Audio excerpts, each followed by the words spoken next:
What's up, guys? It's Friday, May 8th, 2020. I don't know why I bother telling you the year, because it's not going to change until December, January. That switchover. Yeah, my brain's a little frazzled. Give me a break. Anyway, just going to do a little intro here for you guys, and then we're going to dive into the real beef of the episode, because my guest today is a pretty interesting guy. Bill Ottman. He is the co-founder and CEO of Minds.com. Minds.com, if you don't know what that is, it's a social media network.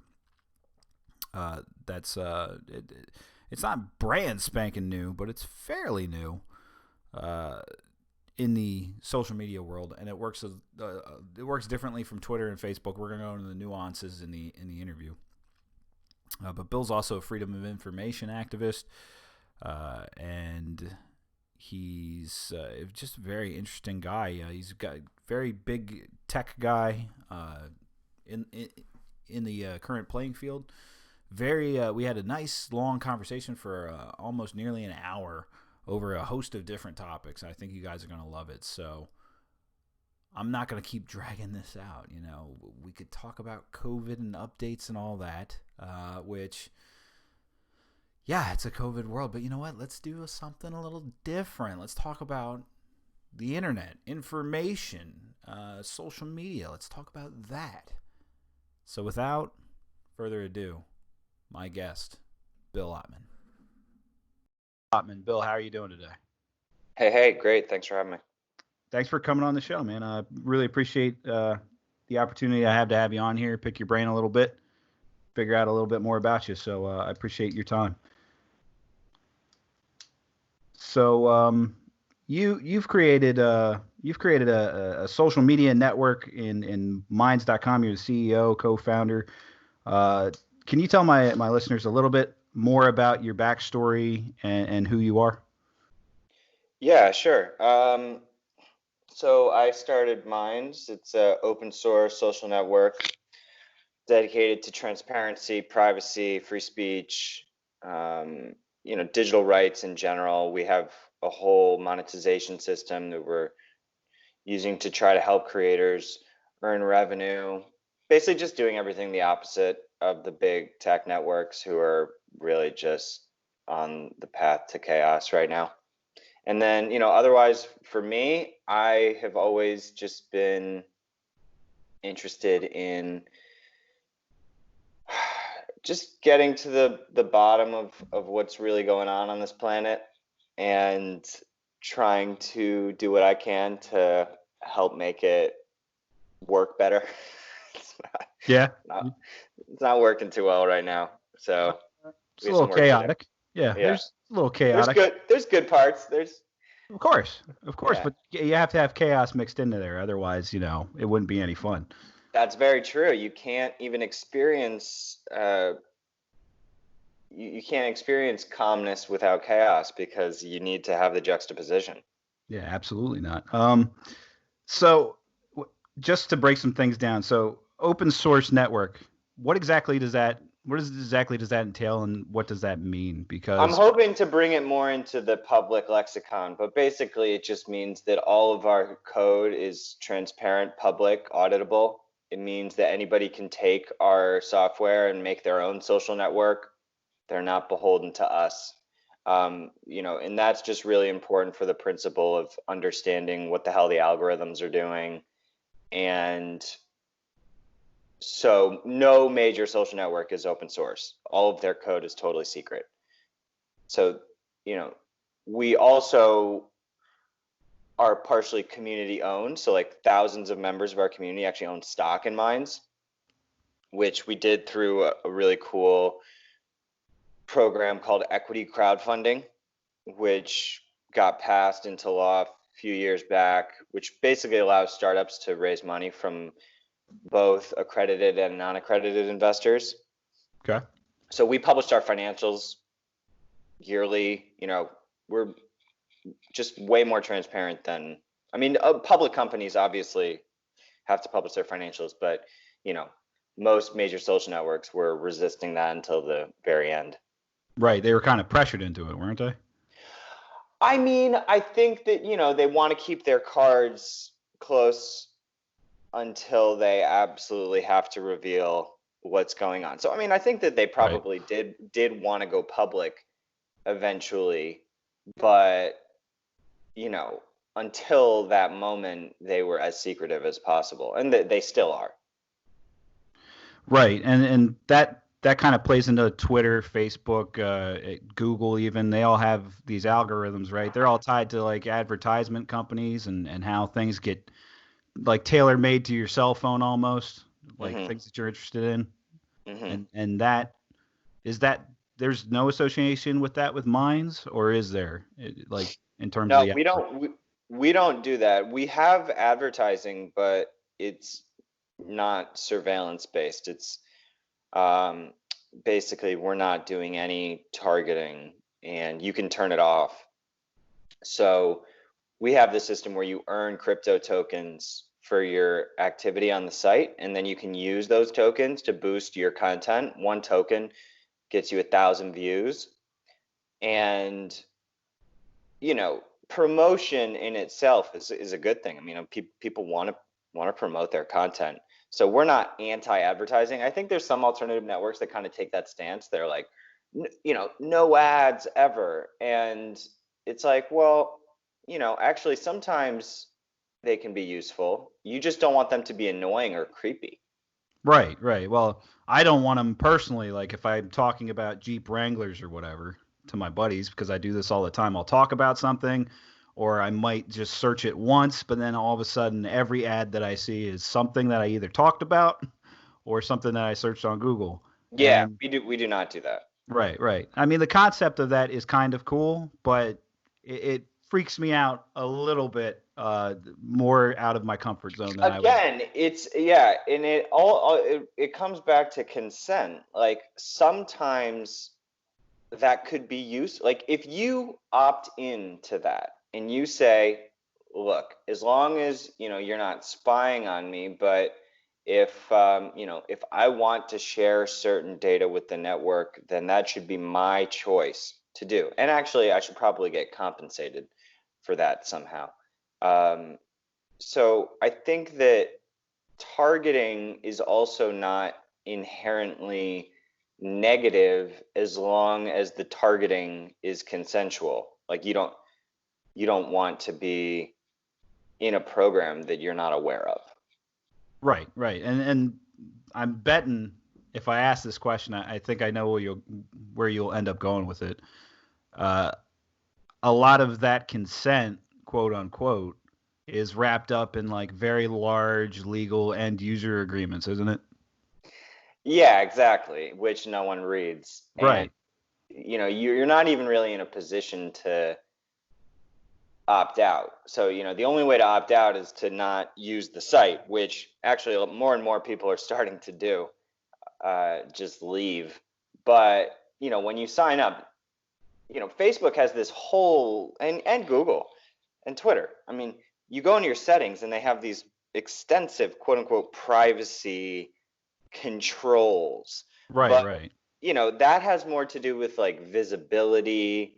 Um, you cannot opt out of the surveillance programs on those sites.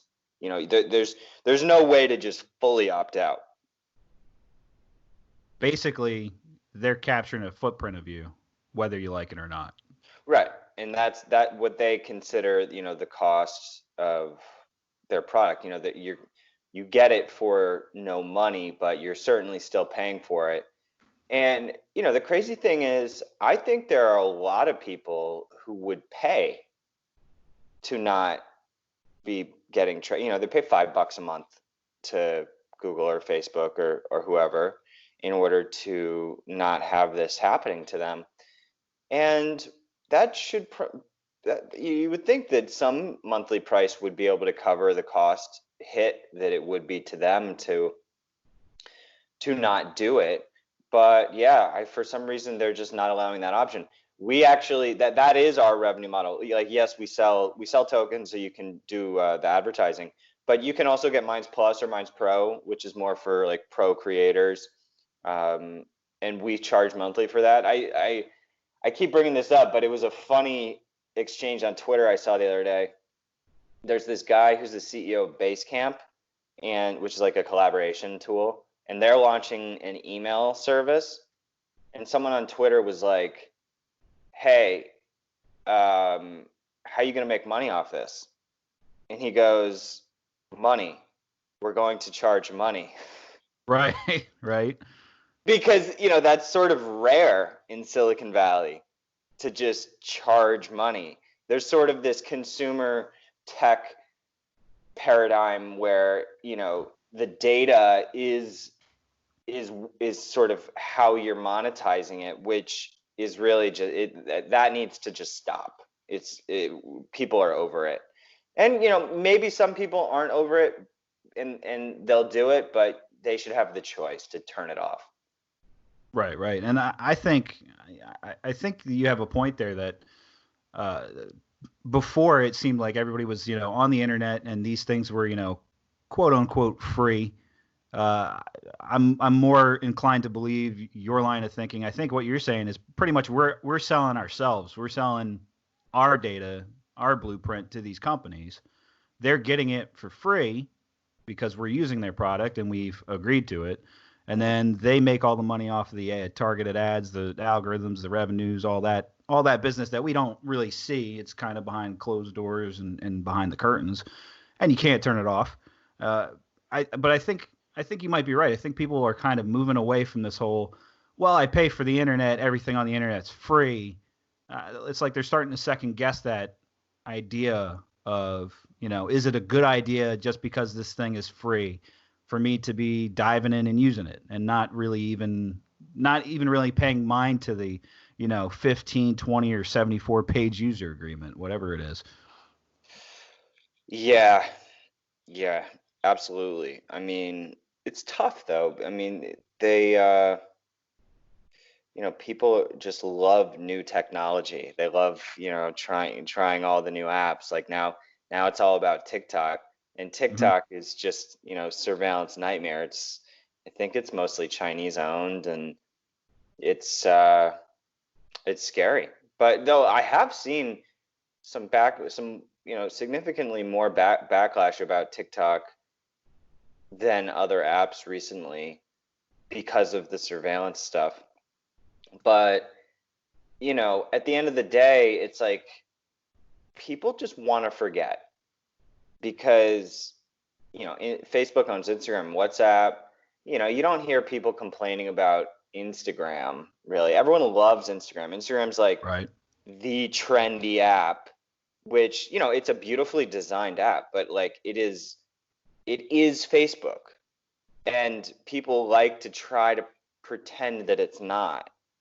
So it's really difficult to change the tides because one, these apps are freaking useful.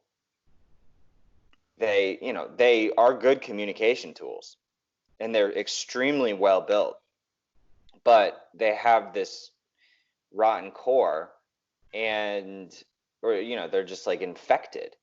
And so it's really just like a drug addiction. It's good, but unless they're willing to change, there's going to be room for alternatives, and that's kind of where we come in.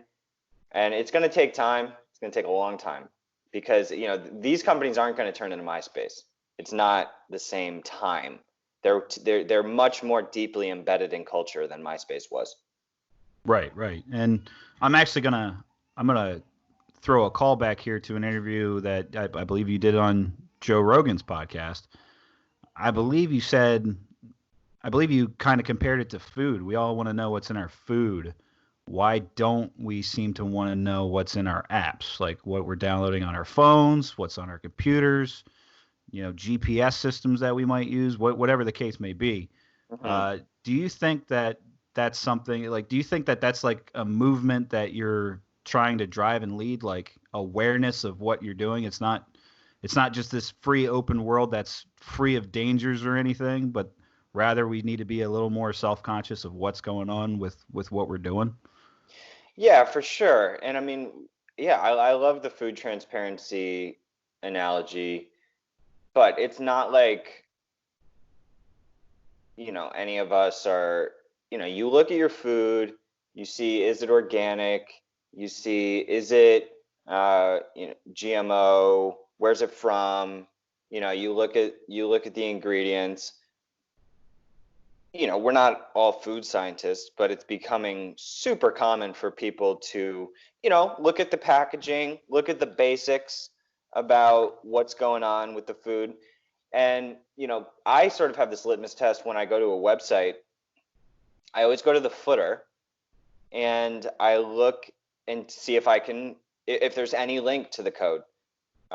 Usually you'll have apps that are open source will link to their GitHub or GitLab, or there'll be like a link to the code in the footer because they're proud of the fact that they're doing that, just like the organic companies are proud and they have the organic label.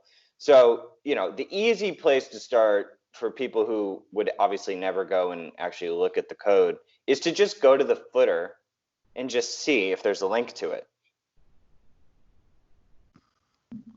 Awesome. Now that's something that I don't even know a lot about. Looking at source codes and all that. That's just what they use to build their website, and if they collect data or anything, that's all in the source code.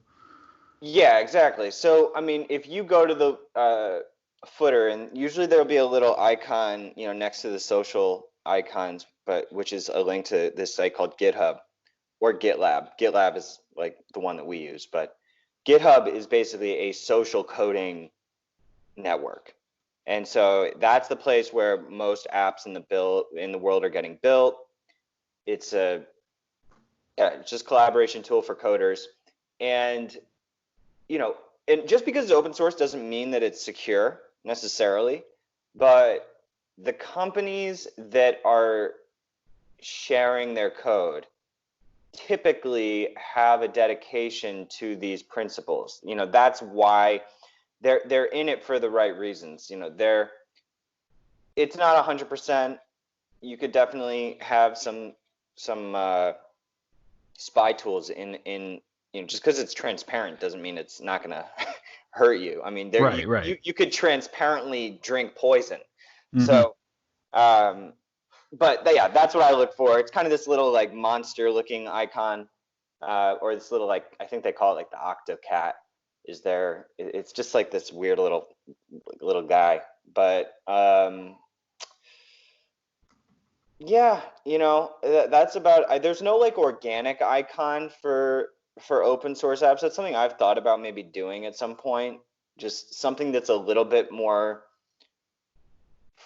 obvious to people, so Right. you scroll down and see like a little label, and you're like, this app is like secure or signed off on. But there's not like an auditing agency. That's a project that I've just considered starting at some point, some sort of like certification program for apps that would have to do with security and transparency, and you could get this little thing for your site. So steal my idea if you want. I don't have time. Right, right, right. Now you're known as a bit of a freedom of information activist. I kind of want to dive in to the next layer in the social media business. Minds.com. You guys are open. You guys don't really play into the censorship thing. Right. Uh, Twitter. We know that there's this whole deep level of shadow banning and things that you can look into. Um, what is shadow banning exactly? Because I know some of my friends who have claimed that they're shadow banned. Mhm. I know some of the basic concept of like your posts being hidden or taken out of search engines. What is this concept of shadow banning from Twitter? YouTube kind of does it with demonetization and all that. Like, can you bust into that a little bit? Yeah, sure. I mean, yeah, you pretty much hit the points, but based on who you're connected with and what you post, the algorithms and AI and machine learning will sort of build profiles on everybody and punish or reward those channels based on, a number of variables. So, if I mean, Twitter now is even giving you this little, I think they're rolling it out as experiments. They're giving you a little warning if you swear. Yeah, I know. I Did it actually, happen to you? no, it hasn't happened to me, but I went on that tweet and I tweeted a cuss word because I'm immature. But I did read about that. They wanted to do this like next level policing of, you might want to think twice before you cuss in a post or what you say in a post, and Yeah, that seemed very seemed very it's not coming from a government, but it still seems Orwellian to me about this controlling for of sure. Yeah. what people see or what people say. Yeah, what's that funny meme of like that thought police guy and he's like, sounds like you've had a little too much to think. Yeah, I exactly. Yeah. mean, but so yeah, shadow banning basically if you use that kind of language, I mean, you'll get pushed down in the comments, you'll get pushed down in search, you'll get pushed down everywhere. But we don't know exactly how it works because we can't look at the code. Right. It's hidden. So there's a lot of theorizing going on, probably over speculation in some circumstances, probably under speculation in other circumstances. So, their policies are basically all the same. They're all banning, what they deem as hate speech. But like, for instance, are you allowed to swear on this podcast? You are open to say whatever the hell you want. All right, cool. So if you say like I fucking love you, Right. well, how's the swear detector gonna handle that? Because that is actually a bad word, but you're saying that you love the person. Yeah.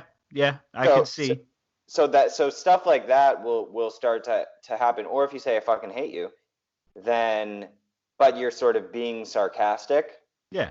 and or just because it can't detect context, it can't detect sarcasm, it can't detect nuance, and it's never really going to be able to do that accurately. I mean, maybe it'll start to get there, but right now it's not even close. Like, the AI is pretty dumb when it comes to those kind of complexities of language. So, that's why it's just a really expensive attempt at policing things that, they have huge teams working on this. And at the end of the day, it's just like,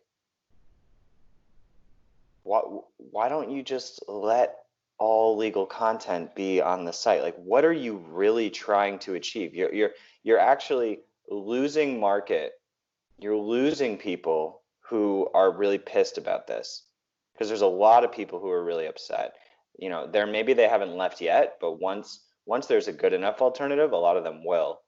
And you're just wasting time. I mean, you're having all these people like worry about people swearing at each other. Like, this isn't like kindergarten.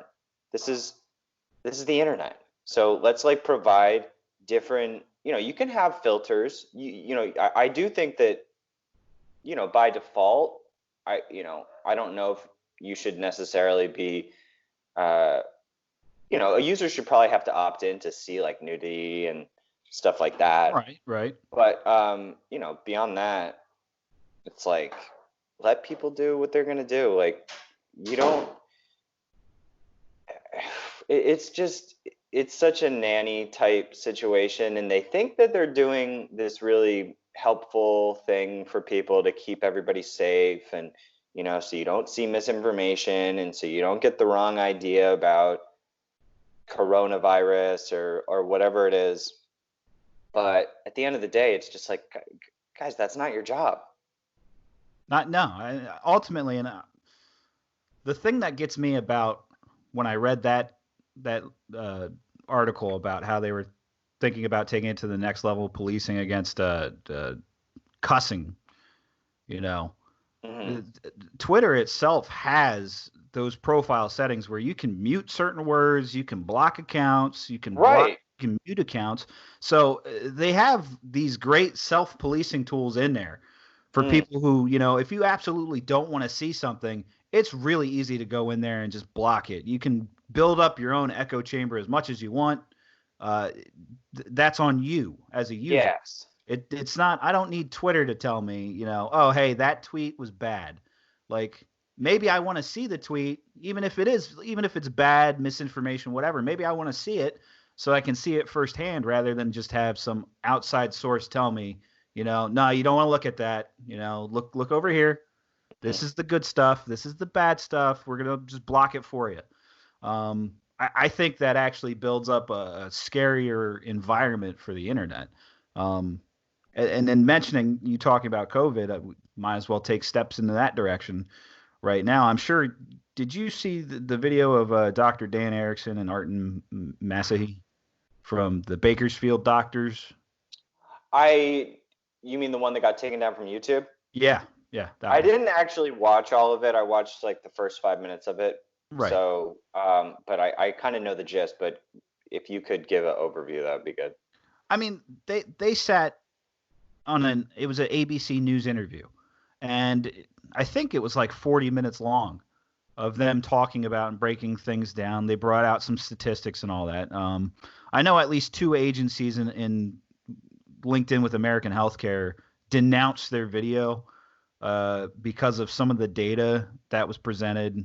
Uh, they were claiming it's as if YouTube took it off, saying it violated their code of conduct, but there was no like specific thing highlighted. YouTube didn't come out and say, okay, they violated this specifically, and this is Hmm. why we took it down. It just says it violated community standards, and the only thing they had to go off of is these two different agencies. I forget which ones they were that said that some of the data and talking points they used were kind of misrepresented, as misinformation. But to me, at least anyway, when I look at it, the overall reason it was taken down is because it was two doctors who, at the end of the day, were saying, you know what, we're being too extreme with COVID precautions and all this stuff, and they didn't want that on the forum. That's how it feels to me, even if there might have been, you can dig into a lot of people, talking about something and find out, oh, they were wrong about the data over here, or they misrepresented it or they misinterpreted it. But when you take it down, nobody even has the opportunity to analyze it on their own anymore. And I think Absolutely. that's a big problem. Yeah. I mean, I'm pretty sure that when two doctors are analyzing data, that is worthy of being in the public conversation.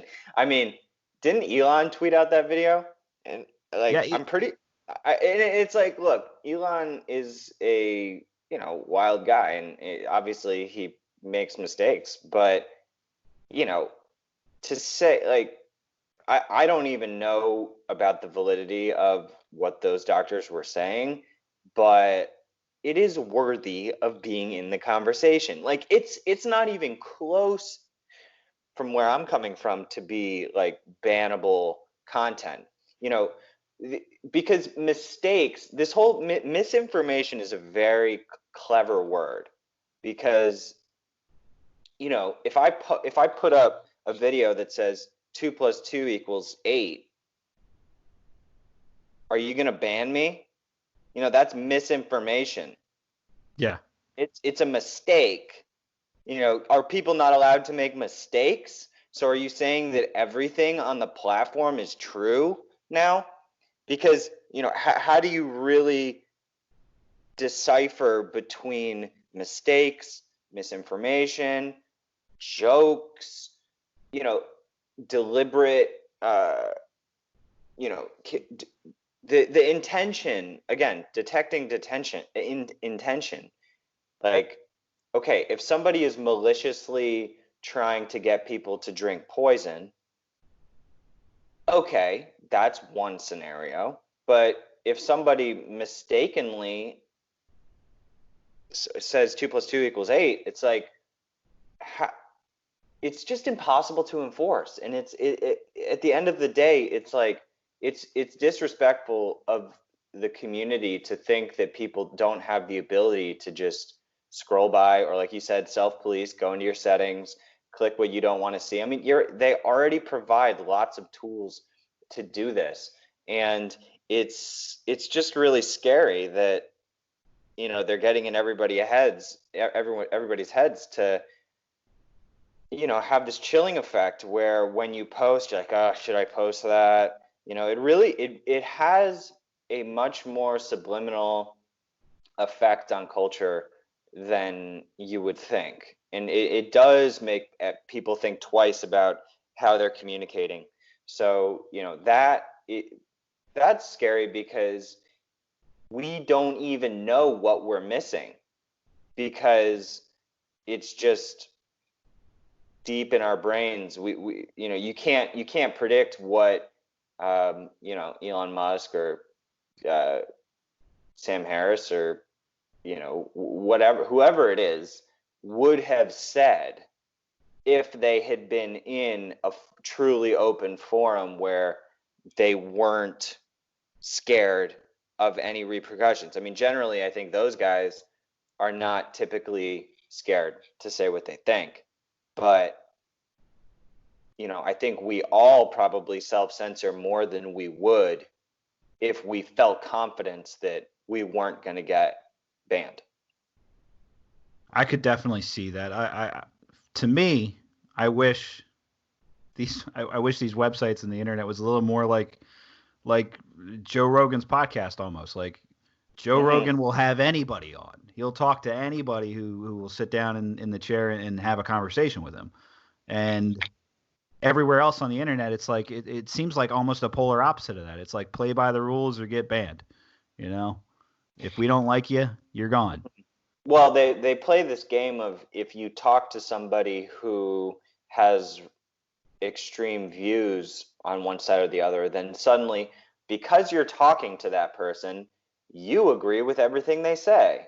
And it's like, well, no, you have to be able to talk to people who are completely different from people, because if you don't provide a platform for people with extreme ideas, then they will never change their mind. If you ban those people, then they will go further down whatever rabbit hole they are in on whatever side of the spectrum. So, the damage that the big networks think they're preventing, they are manufacturing and creating more radical ideology, more so than preventing it by banning it. Because if you actually look at the research around this topic, it is the process of providing extreme individuals with an outlet to speak that is how you de-radicalize them, if they even need to be de-radicalized. I'm not saying that extreme ideas are never appropriate. Sometimes, it's necessary to be radical in certain regards. I think, the history of civil disobedience and protest would prove that. So, but in certain circumstances, extreme ideas are ridiculous and violent and shouldn't, and we do want to change them, but you're not gonna change them if you ban them. So it's just like, have these people even done research about what actually works? And it's sort of what it says to me is that it's not about de-radicalization to them.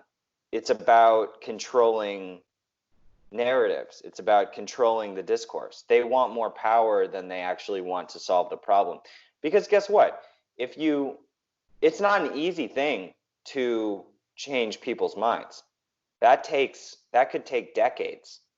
And you have to be patient with it. So guess what? Are you going to have to coexist with some neo-Nazis or some Islamic terrorists or ideologues? Maybe not terrorists, because I think we can probably all agree that the violence is against the law. Like direct calls for violence is I mean, that's not legal. But rope that in a little bit and just take any sort of religious ideologue or whatever it is, you need to talk to them. There's no getting around it. Right. Right. Well, like, and just to reiterate on your point, banning somebody because of they're saying something that you don't like, kind of almost like reinforces their negative opinion, if it is a negative opinion or a bad opinion, and you can't have that discourse. You don't even have the opportunity to change their mind. Right. You've now solidified their view almost, because now you've made them a victim. You've given them a victim status. Hmm. And that can be pretty powerful for especially uh, the stronger minded of those people. Uh, so in that sense, I mean, like, you bring up a good point.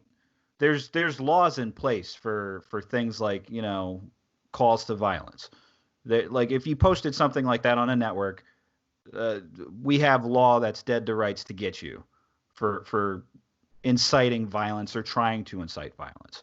Hmm. Uh, do the networks play? Do you, in your mind, do the networks play any role in terms of finding that information, passing that information on to law, uh, censoring it, or what's your view on like Minds.com? What's Minds.com role in what gets Sure. posted on the network? Yeah, I mean, like if we find, say, for instance, yeah, like a clear, true threat of calling for violence, or if we theoretically found like child porn or something, like we're not just gonna wait to get told to Mm-hmm. take that down. So we will be, you know, active to a certain degree. Um, but that's pretty much it. We're not going like, I mean, we have reporting tools. We actually built a whole appeals process, a jury, so that actually if we make mistakes, our community can vote on the appeals so that we sort of keep ourselves in check. Right. So basically, if a community member feels like they were wrongly banned or um, given a strike, they can appeal it. And we're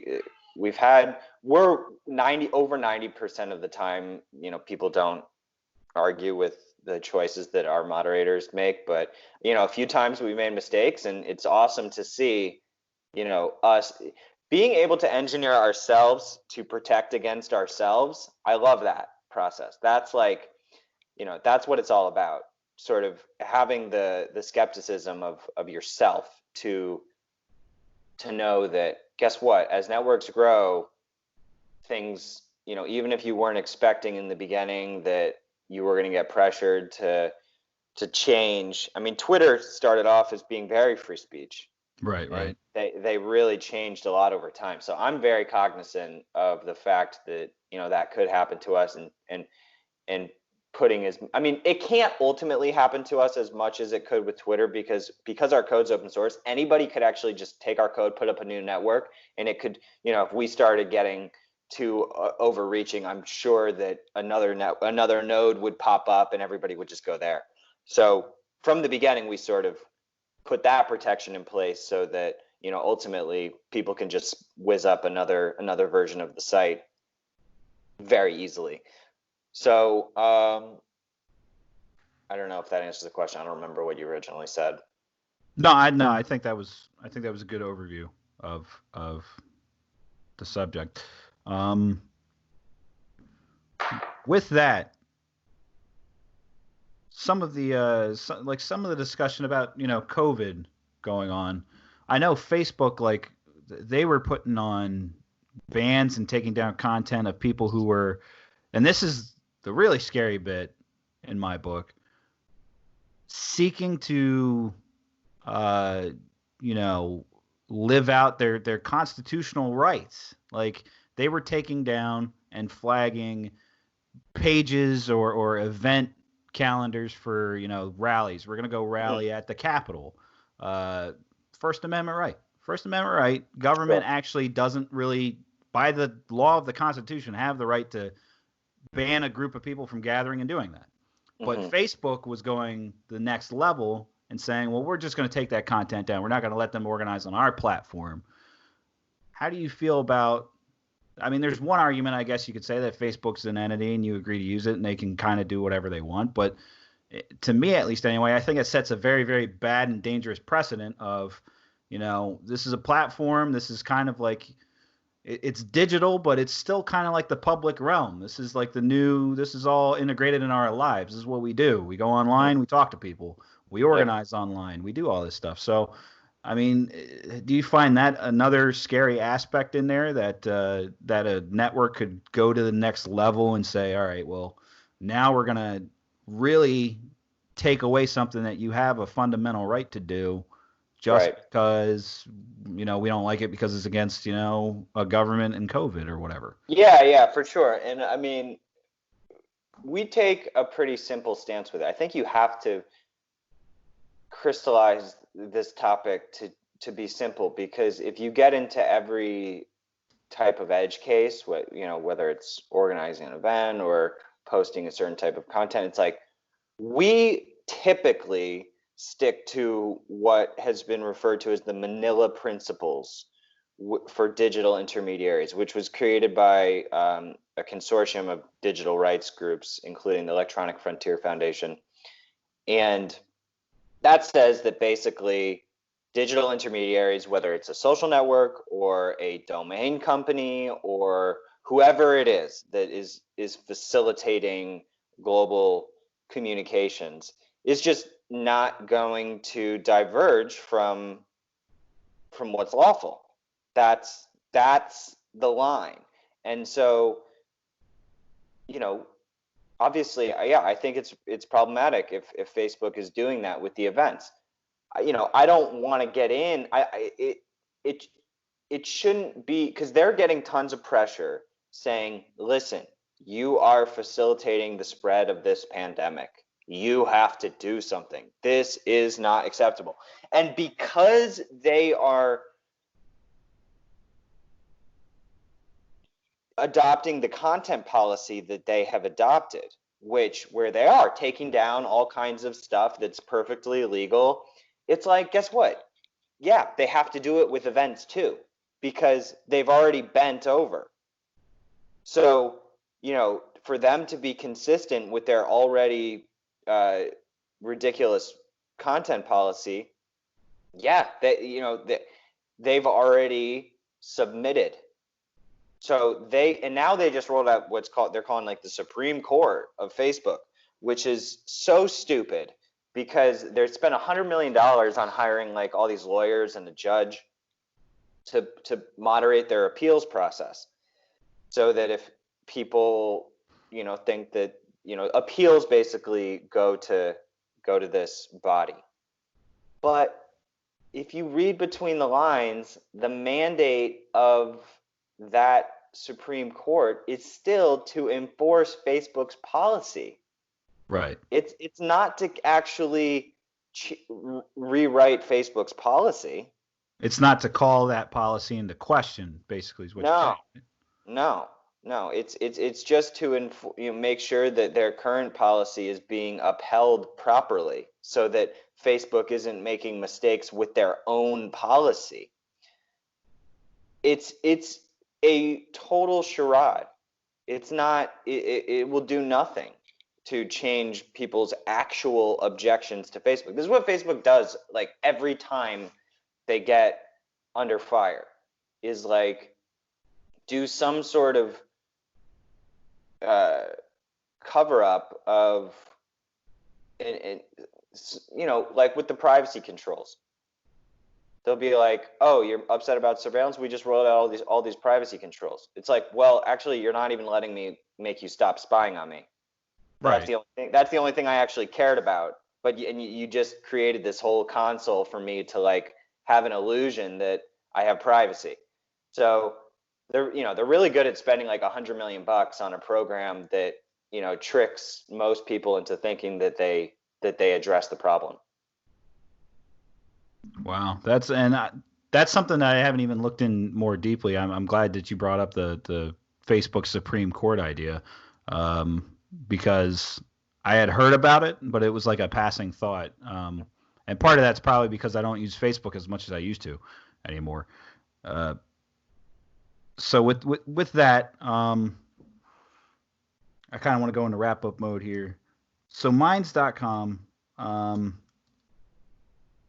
how are you attracting people to minds.com from some of these more like established and long-standing platforms? I mean, they haven't been around, super long, but they're kind of like the integrated ones that everybody goes to. What's the strategy to get people's attention from that who might be getting dissatisfied, who might be looking at this stuff and starting to, get a little scared about what's going on and not liking what's being done? Mm. What's the mind strategy to lure people over and say, hey, this is a better platform, this is more open, this is more transparent? Go into that. So far, so far we have a bunch of YouTubers who are, have been in our court behind us for a long time, who, are constantly sounding the siren and telling people to come over. We, haven't spent money on marketing really yet. We're in the midst of like a total overhaul of the whole UX and the app. So it's about to like literally be 10x the experience. So excited about it. We've been working on it like all year and in for like the last year. And so if you go to minds.com/canary, CANARY, you after you're logged in, you can turn on this experimental mode and see the new interface. It's way better. So we're gonna roll that out. Then we'll probably start working on marketing a little bit more. But to be honest, it's been very grassroots and organic so far. I mean, we just get shout outs from people and people Right. come and people are looking for alternatives. So when they're searching for alternatives, they'll stumble upon us. But yeah, it's sort of it's a tough call to kind of go into the matrix. Um, Luckily, our links were banned on Facebook or restricted for not fully banned, but restricted on Facebook for like over a year, which actually recently got reversed. So when you posted a Minds link into Facebook, even in the Messenger, this little warning would pop up and say, "This site is insecure." Right. And luckily, we got that appealed and they switched it, but that did a lot of damage. So, because somebody who doesn't know about us and is on Facebook and, sees that, it's like that causes significant damage. Right. It's like a red flag almost. It's like, oh, it must have a virus or something. I can't go on. Yeah, exactly. It's just insane. So, you know, the same thing has happened with Google Play for a while, but we got back on there. And so we're honestly just trying to build a competitive alternative that is smooth and works. And from there, we'll probably start working on some more marketing tactics. But I have a little bit of the feeling like if you build it, they will come. Yeah. Yeah. And as long as you're hitting the influencers, because the influencers are really where it's at. That's who people listen to. You're not gonna trick anybody with like a marketing tactic. You need to get the creators on board.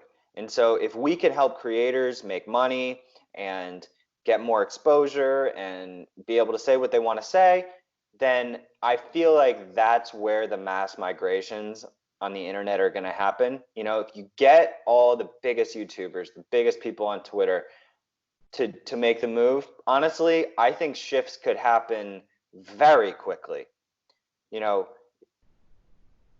Viral moments can happen like within the period of like days if you get the right people on board. Right. Right. So organic.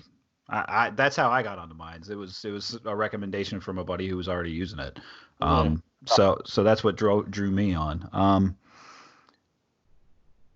Bill, when I'm interviewing people, I always give them the final opportunity for a final thought or something that maybe we didn't discuss that you want to bring up.